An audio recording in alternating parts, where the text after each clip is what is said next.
अस्सलाम वालेकुम अज़ीज़ तलबा। मैं हूँ सजाद हुसैन बेग और आज आप इंतहाई इम्पोर्टेंट टॉपिक स्टडी करने जा रहे हैं जिसका उन्वान है डायरेक्ट एंड इनडायरेक्ट स्पीच।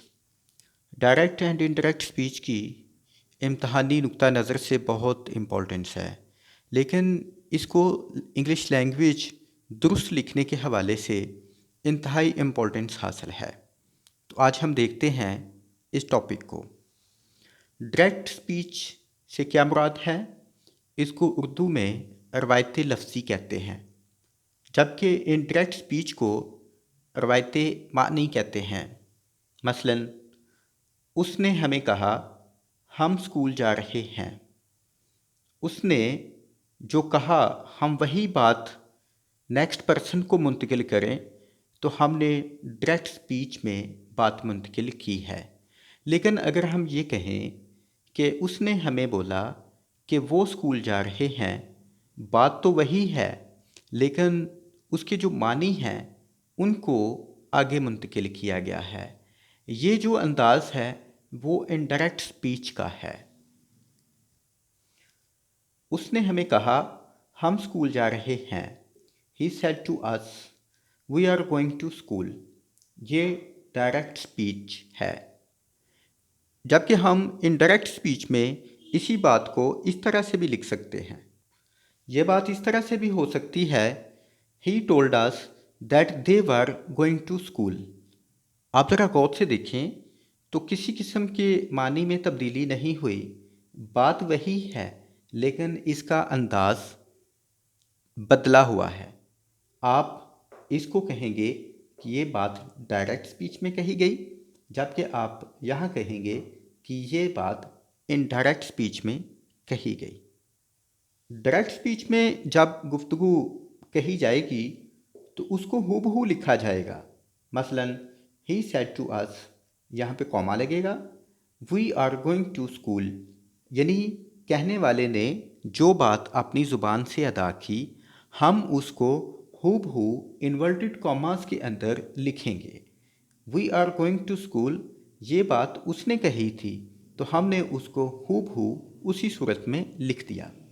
जबकि इनडायरेक्ट स्पीच में ऐसी कोई पाबंदी नहीं होती, क्योंकि हमने पहली जो बात कहने वाले की है उसको हमने अपने लफ्ज़ों में मुंतकिल किया। यहाँ पे इन्वर्टेड कॉमास की कोई पाबंदी नहीं होती है। इस सेंटेंस के दो सेक्शंस आपके सामने हैं, ही सेड टू अस वाला और ये वाला।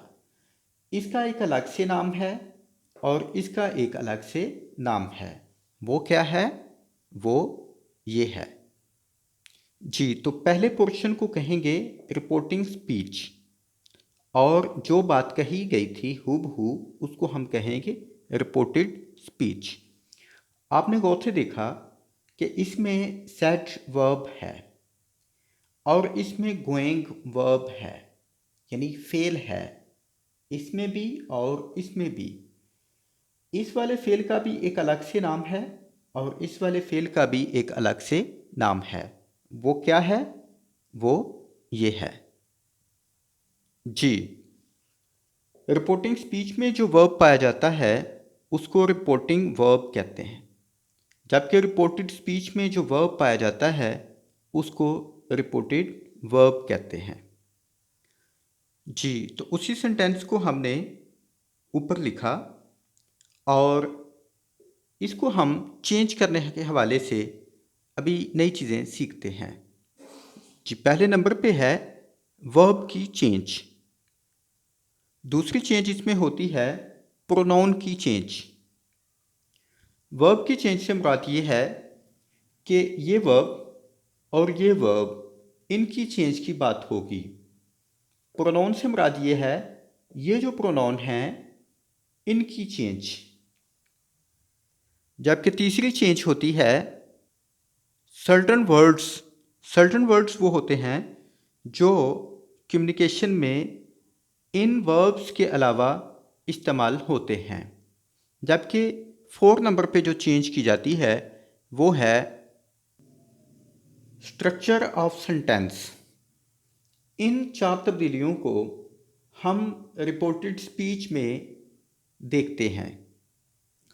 जी, तो पहले नंबर पे वर्ब की तब्दीली के हवाले से मैं आपके सामने एक नया जुमला लिखता हूँ। जी, जुमला आपके सामने है, he says to us we are going to school.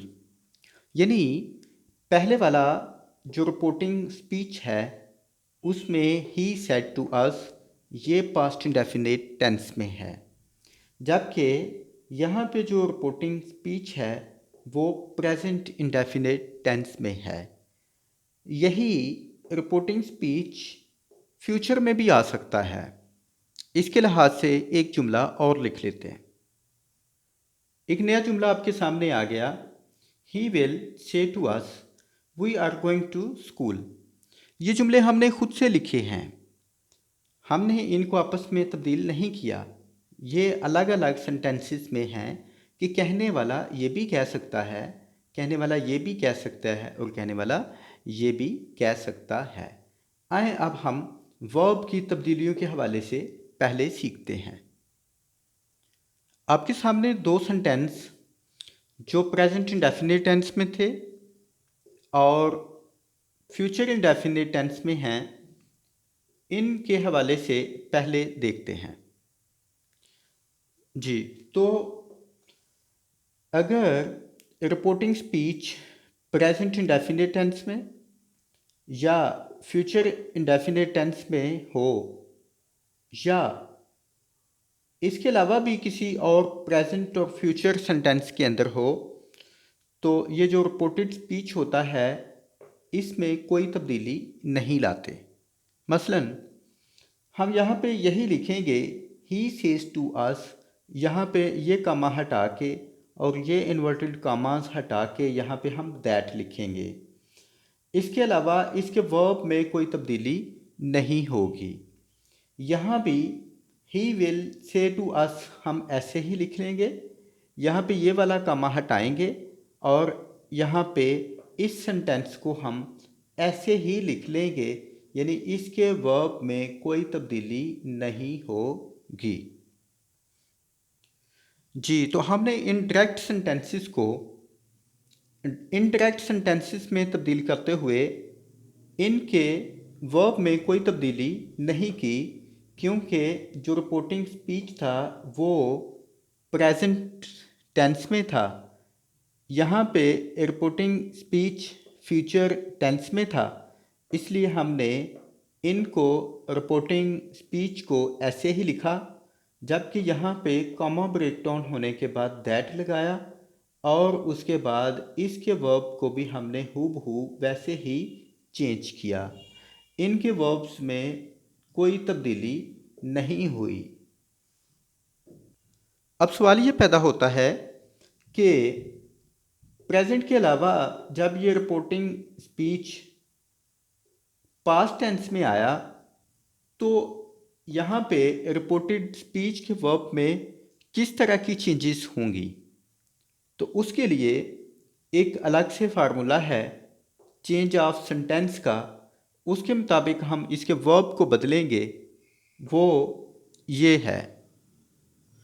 जी, तो अगर रिपोर्टिंग स्पीच पास्ट में हो और रिपोर्टेड स्पीच प्रेजेंट में हो या फ्यूचर में हो, तो हम इसको भी पास्ट में चेंज करेंगे।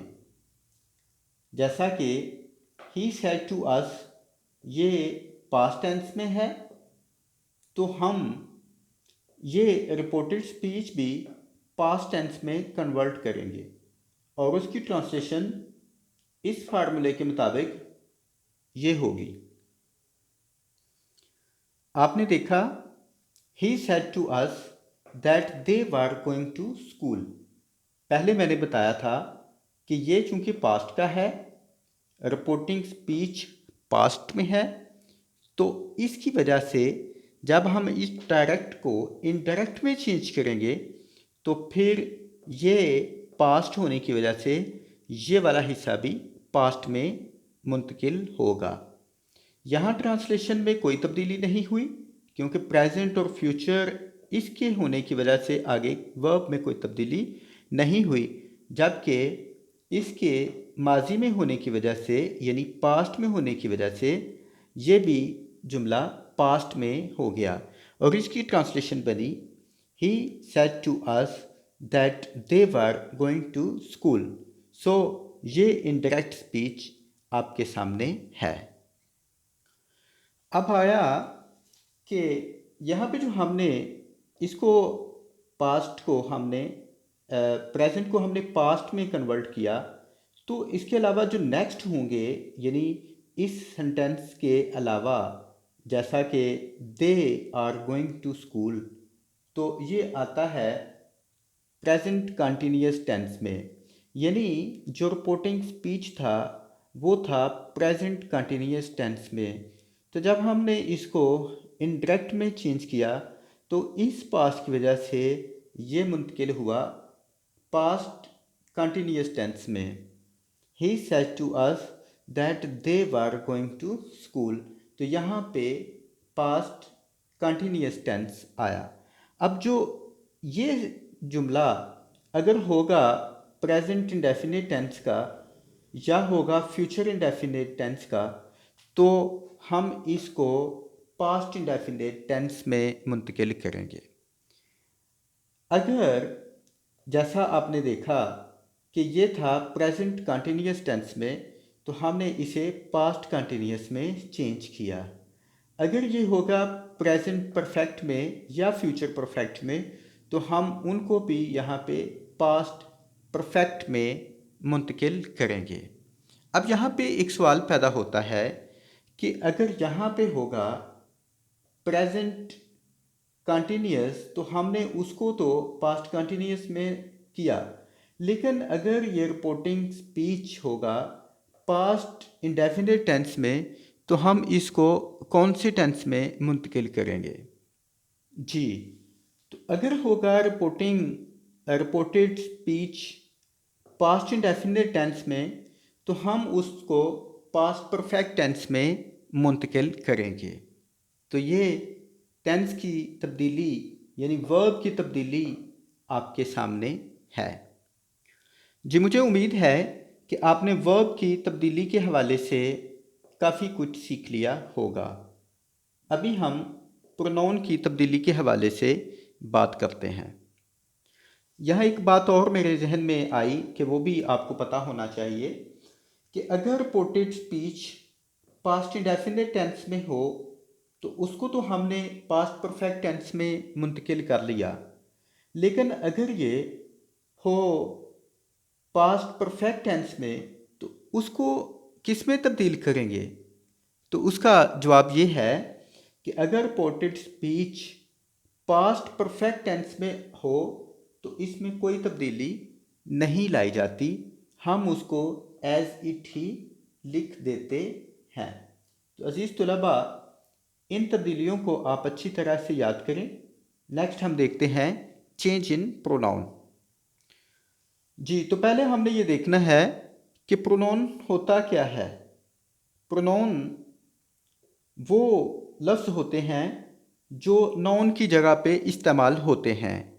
फ़र्ज़ करें यहाँ पे लफ्ज़ आता अली, तो हम अली के लिए जब नेक्स्ट बात करेंगे तो हम ही लिखेंगे। तो ये जो ही है वो बेसिकली प्रोनाउन है। अब हम रिपोर्टेड स्पीच में प्रोनाउन की तब्दीलियों के हवाले से आपको बताते हैं।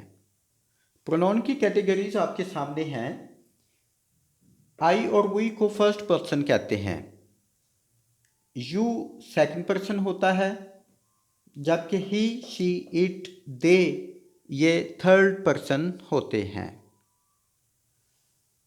देखना यह है कि आई और वी फर्स्ट पर्सन हुए।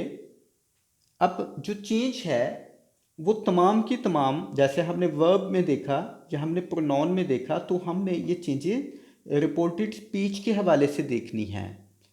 तो यहाँ पे अगर ये हो फर्स्ट पर्सन, रिपोर्टेड स्पीच में हो फर्स्ट पर्सन, ये फर्स्ट पर्सन आई या वी, तो उसको हम चेंज करते हुए जो रिपोर्टिंग स्पीच है उसके सब्जेक्ट से इसको चेंज करते हैं।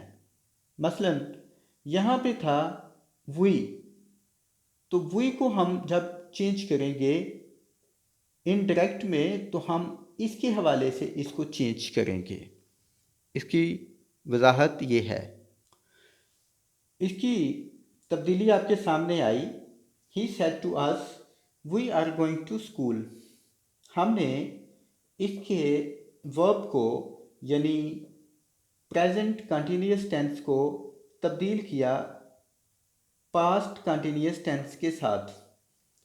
उसके बाद चूंकि ये फर्स्ट पर्सन था इसलिए हमने इस फर्स्ट पर्सन को रिपोर्टिंग स्पीच के सब्जेक्ट के साथ तब्दील किया। तो ये बनेगा he said to us that they were going to school. आप जब ये इन्वर्टेड कॉमास हटाते हैं तो उसको इस तरह से भी लिख सकते हैं, जबकि ज़्यादा इसी तरह से लिखना अच्छा लगता है। He told us that they were going to school. यहाँ एक बात और याद करने की है कि इस वाले रिपोर्टिंग स्पीच में जितने भी प्रोनाउन होंगे उनको हम इसके साथ ही चेंज करेंगे। मसलन यहाँ पे एक प्रोनाउन आया we are going to school, लेकिन अगर यहाँ ये भी कह सकता था we are going to our school. तो यहाँ पे जो आवर है यानी ये भी फर्स्ट पर्सन की एक शेप है, तो आवर को भी हम यहाँ पे ही के हिसाब से चेंज करेंगे। तो यहाँ पे देर आ जाएगा। ये लिखेंगे फिर हम he told us that they were going to their school. अब हम सेकंड पर्सन के हवाले से देखते हैं। अब हम देखते हैं कि जो सेकंड पर्सन है उसकी तब्दीली कैसे होती है। तो सेकंड पर्सन की तब्दीली इस तरह से होगी कि अगर यहाँ पर रिपोर्टेड स्पीच में सेकंड पर्सन आए तो हम इसको रिपोर्टिंग स्पीच के ऑब्जेक्ट के लिहाज से बदलेंगे। आप इस सेंटेंस को एक नई शेप में लिख के देखें। अब एक नया जुमला आपके सामने है। He said to us you are going to school. आप देखिए यहाँ पे फर्स्ट पर्सन था और यहाँ पे हमने एक नए जुमले में यू का इस्तेमाल किया है। अब पहले वाले में चूंकि फर्स्ट पर्सन था इसको तब्दील होना था इसके सब्जेक्ट के साथ। अब नया जुमला है इसमें यहाँ पे सेकंड पर्सन है और सेकंड पर्सन को हम चेंज करेंगे इसके ऑब्जेक्ट के साथ।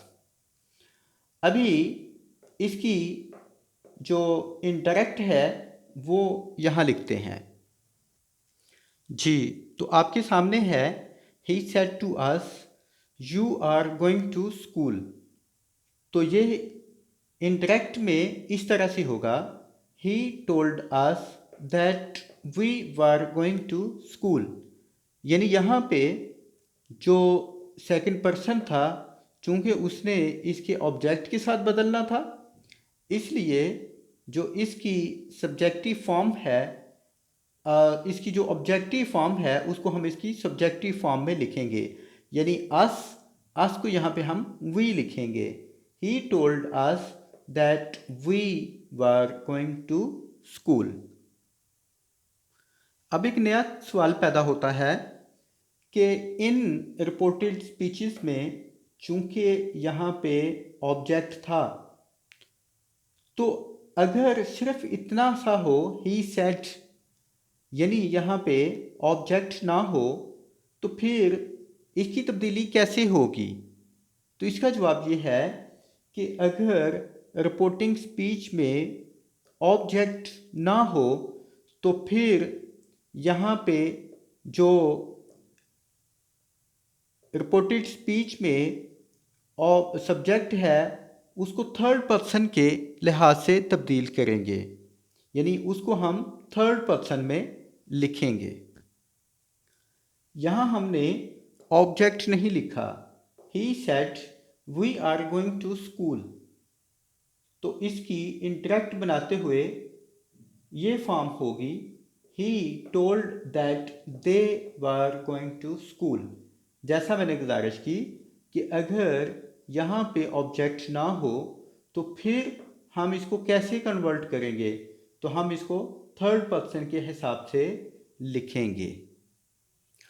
अगर रिपोर्टिंग स्पीच में नाम आ जाए और यहाँ पे ऑब्जेक्ट ना होता, मसलन हम लिखते Ali said we are going to school, तो फिर हमने यहाँ पे लिखना था Ali told that they were going to school, यानी ये भी थर्ड पर्सन है दे, तो दे को हम यहाँ पे लिखेंगे। जी, तो अभी हम नंबर 3 पे सर्टन वर्ड्स की तब्दीली को देखेंगे। सर्टन वर्ड्स इस तरह के हैं, मसलन दिस को दैट में बदलेंगे। अगर रिपोर्टेड स्पीच में वर्ड आता दिस, तो दिस को हमने दैट में बदलना था। जैसा कि we are going to this school, तो जब हम इसे इंडायरेक्ट में लाते तो हमने यहाँ पे दिस की जगह पे दैट स्कूल लिखना था। नेक्स्ट वर्ड्स कुछ इस तरह से बदलेंगे। सर्टन वर्ड्स की तब्दीलियों में दिस को दैट, दीज को दोस में, नाउ को देन में, हेयर को देयर में, दस को सो में, हिदर को दिदर में कन्वर्ट करेंगे। और वर्ड्स कुछ इस तरह से होंगे, ago into before, today that day, tomorrow next day, yesterday previous day, previous day और डे बिफोर दोनों इस्तेमाल कर सकते हैं।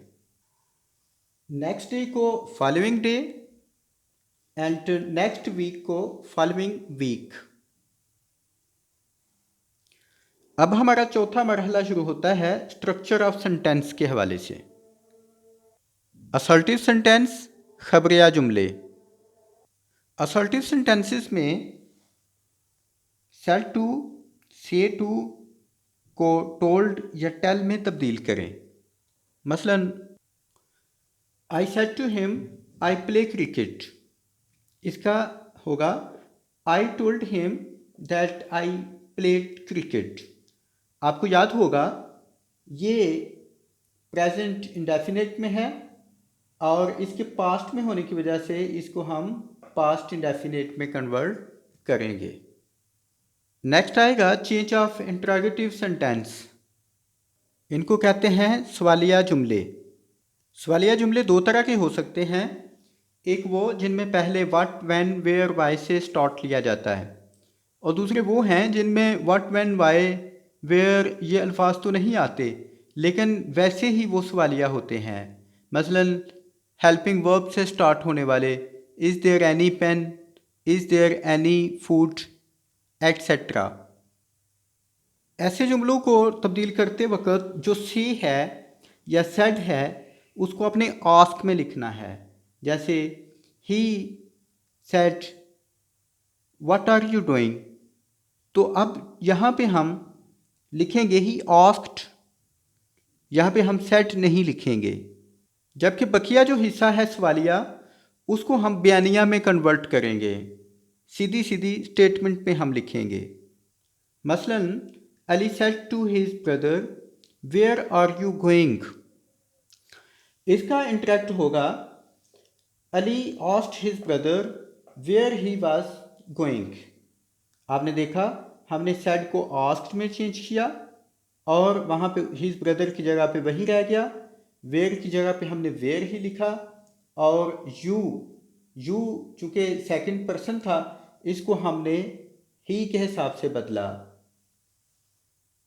जबकि टेंस की तब्दीली where are you going, where he was going, यहाँ पे हमने सवालिया को बयानिया में कन्वर्ट किया है, सीधी सीधी हमने स्टेटमेंट उसकी लिखी है। नेक्स्ट हम देखेंगे इम्पेरेटिव सेंटेंस। इनको कहते हैं इंशाइया जुमले। इम्पेरेटिव सेंटेंस वो होते हैं जिसमें रिपोर्टेड स्पीच में request, advice, proposal, order condition या कोई सजेशन पाया जाए। मसलन जुमले से खुद पता चल जाता है कि इसमें क्या बात की गई है। मालिक अपने मुलाजम से कोई काम करने के लिए कहेगा तो वो हुक्म होगा। अगर प्लीज़ के मानू में हो तो वो रिक्वेस्ट होगी। बाप अपने बेटे को कोई बात कह रहा होगा तो वो नसीहत होगी। अगर हम ये कहें कि वो कह रहे थे कि आओ सैर को चलें तो ये प्रपोज़ल था। कंडीशन सजेशन आप बहुत आसानी के साथ समझ सकते हैं। यहाँ जो रिपोर्टेड स्पीच है उसमें जो चीज़ आपको नज़र आ रही होगी आपने उसी के हवाले से इंटरेक्ट बनाते हुए ये अल्फाज इस्तेमाल करने हैं। मसलन एक मास्टर अपने सर्वेंट से कहता है कि वो उसका यूनिफॉर्म प्रेस करे तो हम वहाँ पे ऑर्डर लिखेंगे क्योंकि मालिक अपने मुलाजम को ऑर्डर देता है। इसी तरह अगर कोई ये कहता है he said to us please do not run so fast तो वो प्लीज़ कह के रिक्वेस्ट कर रहा है। अगर कोई कहता है let's go for a walk तो वो रिक्वेस्ट कर रहा है या प्रपोज कर रहा है। He said to his servant, bring my shirt. He ordered his servant to bring his shirt. यहाँ पे that नहीं लगेगा बल्कि यहाँ पे to लगेगा। तो ये भी आपने देखा my था और यहाँ पे हमने his किया। क्यों? ये फर्स्ट पर्सन था, इसको हमने he के हिसाब से चेंज करना था और he का यहाँ पे his आएगा। He said, let us go for a walk. तो चूंकि इसमें प्रपोज पाया जा रहा है, तजवीज़ दी जा रही है, तो इसका इंटरेक्ट होगा he proposed to let him go for a walk. Let him go for a walk. let के बाद go आएगा यानी फर्स्ट फॉर्म आएगी। नेक्स्ट है चेंज ऑफ ऑप्टेटिव सेंटेंसेस यानी दुआया जुमले को कैसे तब्दील करते हैं। एक जुमला लिखा he said may you live long यानी उसने दुआ दी कि अल्लाह आपको लंबी ज़िंदगी दे। तो ये इसमें दुआ है मे यू लिव लॉन्ग, अल्लाह करे आप लंबी ज़िंदगी पाओ।